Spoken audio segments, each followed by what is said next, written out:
কেমন আছো তোমরা? নিশ্চয়ই অনেক ভালো আছো। আজকে যাচ্ছি মাসদিয়াতে। গত সপ্তাহে আরোহীকে ডাক্তার দেখিয়েছিলাম, তাই কিছু রিপোর্ট করতে দিয়েছিল, সেইগুলোই দেখালাম। তো দেখো, আমরা আবার একটু মেলার দিকে যাচ্ছি। রথের মেলা বসেছিল, তখন বলেছিলাম প্রায় 1 মাস থাকে। দেখো, মেলার দিকে একটু এগিয়ে যাচ্ছি। আমরা মেলা থেকে কিছু জিনিস নেব। গত সপ্তাহে মেলায় এসেছিলাম, তো এত ভিড় ছিল, সেজন্য আর অনেক কিছুই নেওয়া হয়নি। তাই মেলাটা যখন বসেই আছে, তাই কিছু জিনিস নেব, তার জন্য মেলার দিকে এলাম।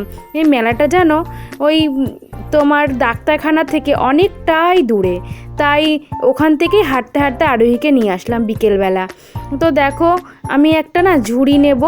ঝুড়িটা তুলসী পাতা রাখার জন্য, আর একটা কাপ ফাপ ধুয়ে টুয়ে রাখার জন্য। তো খুবই দরকার ছিল এই দুটো। তো দোকান থেকে নেব, অনেক ডিজাইনের পাবো না বলে এখান থেকেই মেলা থেকেই নিয়ে নেব। বোনকেও ডেকে নিয়েছি। দেখো, একটু ফুচকা খাবো, অনেক দিন ফুচকা খাওয়া হয় না। তো এই ছেলেটা খুব ভালো ফুচকা বানায়, প্রায় যখনই মাসদিয়াতে যাই এখান থেকেই ফুচকাটা খায়। এই ফুচকার দোকানটা রয়েছে মাসদিয়া রেলবাজার হাই স্কুলের ওইখানটা। তো মেলাতেই সামনেই, ওর মেলার সামনেই বসেছে। তো ফুচকা খাওয়া হয়ে গেলে তারপরে আমরা স্টেশনের দিকে রওনা দেব। দেখো, স্টেশনে চলে এসেছি। মেয়ে হাঁটছে।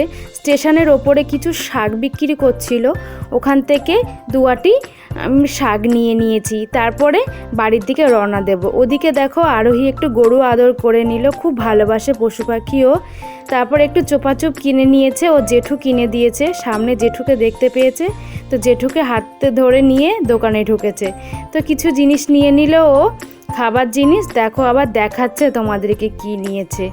বোন আমাকে মা কিনে রেখেছিল মুড়ি, আরও চানাচুরের প্যাকেট, অনেক কিছু কিনে রেখেছিল, সেগুলোও দিয়ে দিল।